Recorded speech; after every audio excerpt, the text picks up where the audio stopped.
सभी को नमस्कार। मैं मनीष स्वागत करता हूं आपके अपने YouTube चैनल अंग्रेजी वाला मास्टर पर।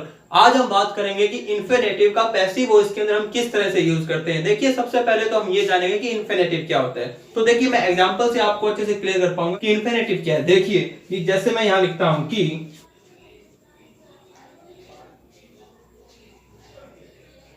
दे वॉन्ट टू डांस और शी wants to। देखिए क्या लिखा मैंने लिखा कि they want to dance और she wants to dance। देखिए इसके अंदर दो वर्ब है, एक तो आप ये देख पा रहे हैं कि want और इसमें wants, और यहाँ पे जो to dance है। अब देखिए कि जो ये want है ये तो आया है इस they के अकॉर्डिंग, यानी कि जो सब्जेक्ट है उसके अकॉर्डिंग। हमें पता है कि जो they है ये क्या होता है, ये हमारा प्लूरल है, और हमें पता है कि V1 होती है तो V1 में क्या होती है, प्लूरल। तो देखिए प्लूरल सब्जेक्ट के साथ प्लूरल वर्ब आ गई। ठीक है, अब देखिए यहाँ पे है शी। शी क्या है, शी हमारा सिंगुलर सब्जेक्ट है, थर्ड पर्सन सिंगुलर।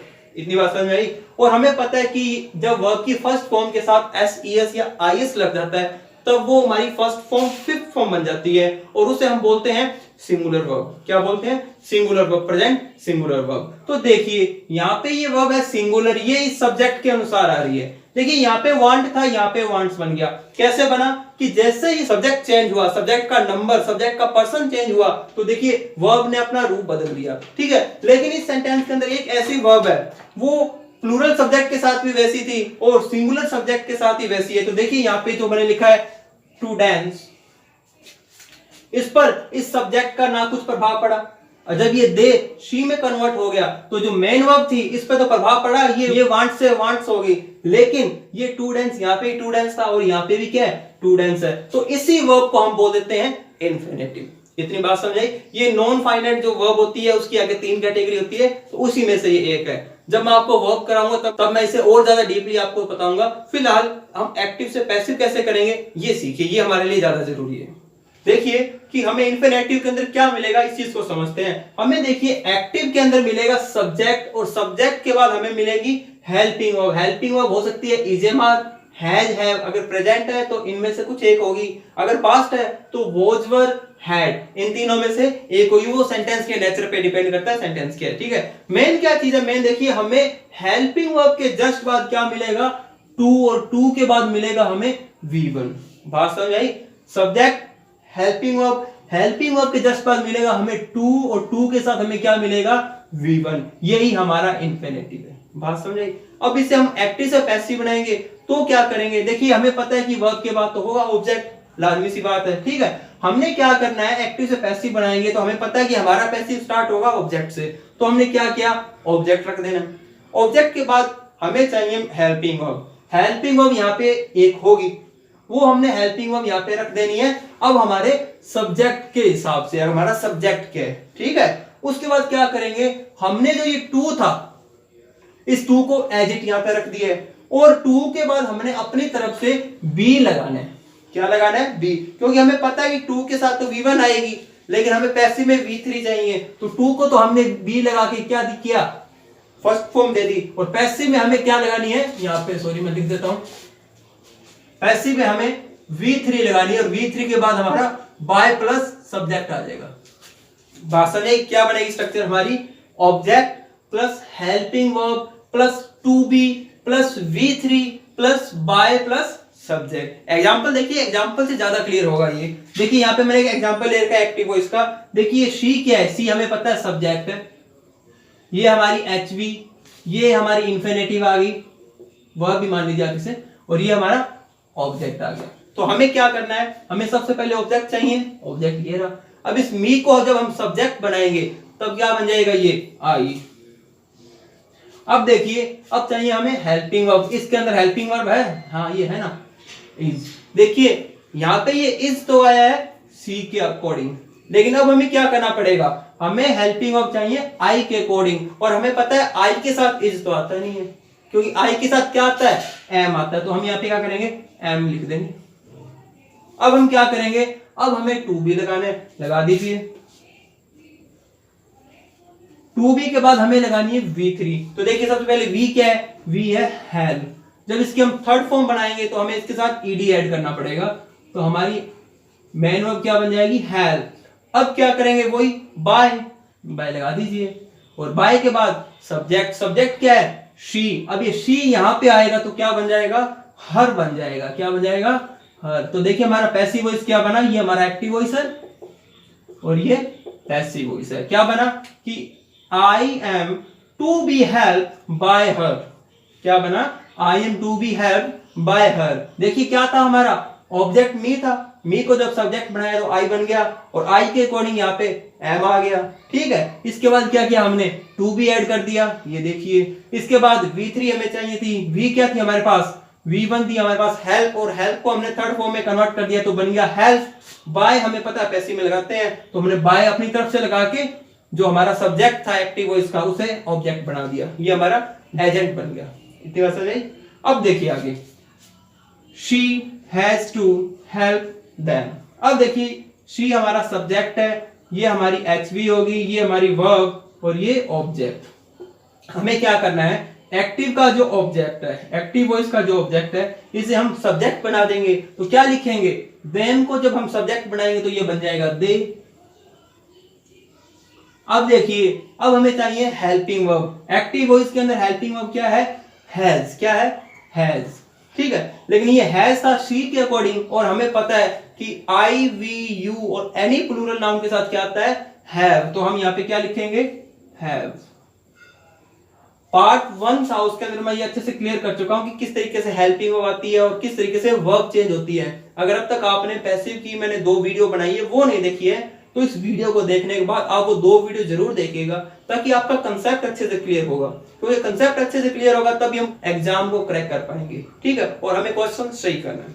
ठीक है, अब देखिए क्या आ गया, हैव। अब हमें क्या करना है, टू बी अपनी तरफ से लगाना है, क्योंकि टू तो है, और बी हमें ऐड कर देना है। इतनी बात क्लियर है। अब क्या करेंगे हम, V3, V क्या है, हेल्प। हेल्प को जो हम कन्वर्ट कर देंगे हेल्प में। उसके बाद क्या करेंगे, बाय, क्योंकि पैसिव वॉइस के अंदर बाय लगाना है। जब हमें डूअर को मेंशन करना है तब हमें बाय लगाना पड़ेगा। अब देखिए बाय, अब क्या है, शी जब यहां पे आएगा तो वो क्या बन जाएगा, हर। ये हमारा क्या है, पैसिव वॉइस। क्लियर है। क्या क्या हमने, जो एक्टिव वॉइस का जो ऑब्जेक्ट था उसे हमने सब्जेक्ट बना दिया, इस सब्जेक्ट के अकॉर्डिंग हमने यहाँ पे हैव लगा दिया, टू के साथ हमने बी पुट कर दिया, और पैसिव के अंदर हमें पता है कि V3 आएगा। डूअर को मेंशन करने के लिए हमें बाय प्लस एजेंट, यानी कि जो सब्जेक्ट था उसे हमने ऑब्जेक्ट बना दिया, बाय प्लस हर। इतनी बात क्लियर है। अब आगे देखिए, तो चलिए अब हम बात करते हैं बेयर इन्फिनेटिव। देखिए बेयर इन्फिनेटिव क्या होता है, ऐसा इन्फिनेटिव जो बिना टू के हो। देखिए इसकी एक्टिव वॉइस के अंदर हमें स्ट्रक्चर क्या मिलेगी, एक्टिव वॉइस के अंदर हमें ये स्ट्रक्चर मिलेगी कि सब्जेक्ट, वर्ब और ऑब्जेक्ट होगा। क्या होगा, सब्जेक्ट, वर्ब और ऑब्जेक्ट। ऑब्जेक्ट के बाद क्या होगा, इन्फिनेटिव होगा बिना टू के। इन्फिनेटिव होगा कैसा, बिना टू के। देखिए इसे बिना टू के इन्फिनेटिव को हम बेयर इन्फिनेटिव बोल देते हैं। अब देखिए जब हम इसका एक्टिव का पैसिव बनाएंगे तो हमें क्या करना होगा। देखिए हमने एक चीज सीखी है, एक्टिव से पैसिव बनाने के लिए हमें सिर्फ 3 चीजों की जरूरत है, सब्जेक्ट, ऑब्जेक्ट और वर्ब की। देखिए हमारे पास सब्जेक्ट है, वर्ब है और ऑब्जेक्ट भी है। अब हमने क्या करना है, हमें पता है अभी जब हम एक्टिव से पैसिव बनाएंगे, जब हम एक्टिव से पैसिव बनाएंगे तो हमें सबसे पहले जो ऑब्जेक्ट है उसे लेके आना होगा, फिर हमें हेल्पिंग वर्ब पुट करनी है, और हेल्पिंग वर्ब के बाद हमने V3 लगानी है, क्योंकि पैसिव के अंदर V3 तो आएगी। ठीक है, इसके बाद क्या करना है, हमने जो इन्फिनेटिव था बिना टू के, इस इन्फिनेटिव से पहले हमने टू लगा देना है। बात समझ आई, इस इन्फिनेटिव से पहले हम क्या करेंगे, टू लगा देंगे। ठीक है, अब देखिए इसका एग्जांपल देखिए, एग्जांपल से ज्यादा क्लियर होगा। ये इसका एक्टिव है, अब इसे हम करते हैं। देखिए अब हम क्या करते हैं, इन सब को अंडरलाइन करते हैं और हम देखते हैं कि जो एक एक वर्ड हमें दिया है ये क्या है। तो देखिए सबसे पहले हम अंडरलाइन करते हैं आई को। देखिए आई क्या है, आई हमें पता है सब्जेक्ट है, और सा क्या है, सा है वर्ब। वर्ब भी देखिए तो हम क्या है, V2 है। क्या है, V2। ये हमारा ऑब्जेक्ट है, ये हमारा इन्फिनेटिव हो गया, और ये जो पूरा हम बोल सकते हैं कि रिमेनिंग पार्ट है, remaining part of the sentence. देखिए हमें 3 चीजें चाहिए थी, सब्जेक्ट, वर्ब और ऑब्जेक्ट। हमें सबसे पहले क्या करना है, जो ऑब्जेक्ट है उसे सब्जेक्ट बना देंगे पैसिव बनाने के लिए। देखो बेसिक जो स्ट्रक्चर है वो ही फॉलो होगी। ऑब्जेक्ट क्या है, हर। जब इसे सब्जेक्ट बनाएंगे तो ये क्या बन जाएगा, शी। इसके बाद हेल्पिंग वर्ब। देखिए एक्टिव वॉइस के अंदर कोई हेल्पिंग वर्ब है नहीं है, और हमने सीखा कि जब हमारे पास हेल्पिंग वर्ब ना हो तो हम मेन वर्ब के पास जाएंगे और मेन वर्ब के हिसाब से हम हेल्पिंग वर्ब लगाएंगे। देखिए मेन वर्ब यहाँ पे क्या है, सा कौन सी वर्ब की फॉर्म है, सेकंड फॉर्म है। और हमने सीखा कि जब हमें सेकंड फॉर्म मिल जाएगी, जब हमें V2 मिलेगी, तब उससे हम किस में चेंज कर देंगे, वॉज एंड वर में। किस में चेंज कर देंगे, वॉज एंड वर में। और पैसिव है तो V3 तो हमें लगाना है, ये तो अंडरस्टूड है। ठीक है, तो क्या करेंगे हम यहाँ पे शी है, शी के साथ क्या लगाएंगे, हम वॉज लगाएंगे। तो हम यहाँ पे क्या पुट करेंगे भाई, वॉज। अब क्या करेंगे, सा हमें पता है सी की सेकंड फॉर्म है, और सी की थर्ड फॉर्म क्या हो जाएगी, सीन। तो हम यहाँ पे क्या पुट करेंगे, सीन। अब हम क्या करेंगे, देखिए जो बेयर इन्फिनिटी था, इससे पहले हम क्या करेंगे, टू लगा देंगे। स्ट्रक्चर में भी दिख रहा होगा आपको कि V3 के जस्ट बाद हम टू लगाएंगे। फिर इन्फिनिटिव, इन्फिनिटिव क्या है, सिंग। और जो remaining part of the sentence है वो यहाँ पे पुट कर देते हैं, ए सॉन्ग। तो क्या बना हमारा पैसिव, हमने ऑब्जेक्ट को सब्जेक्ट बनाया, हेल्पिंग वर्ब थी नहीं तो हमने V2 से उधारी ले ली क्या, वॉज, और पैसिव के अंदर V3 लगानी, हमने सीन लगा दिया।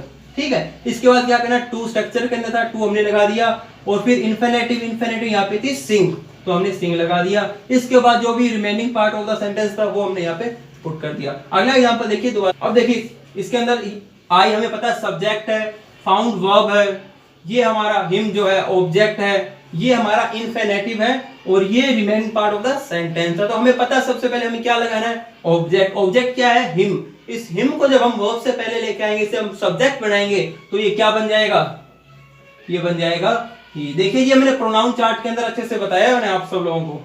अब देखिए हेल्पिंग वर्ब क्या आएगी, हेल्पिंग वर्ब इसके अंदर भी नहीं है, तो हम क्या करेंगे, हम मेन वर्ब देखेंगे। मेन वर्ब क्या हमें पता है, मेन वर्ब है V2, और V2 से हमें क्या मिलती है, वॉज वर्ब मिलती है, तो आई ही के साथ हम क्या लगाएंगे, वॉज। अब V3 क्या हो जाएगी भाई, यहाँ पे हमें पता है कि ये फाइंड की सेकंड फॉर्म है, और फाइंड की थर्ड फॉर्म भी क्या होती है, फाउंड ही होती है, फाइंड, फाउंड, फाउंड। अब हम क्या करेंगे, अब हम स्ट्रक्चर में जैसे हमें टू दिया तो हम यहाँ पे टू लगा देंगे, क्योंकि V3 के बाद हमें टू लगाना है। और फिर इन्फिनिटिव, इन्फिनिटिव क्या है, क्रॉस, तो हम यहाँ पे क्रॉस लिख देते हैं।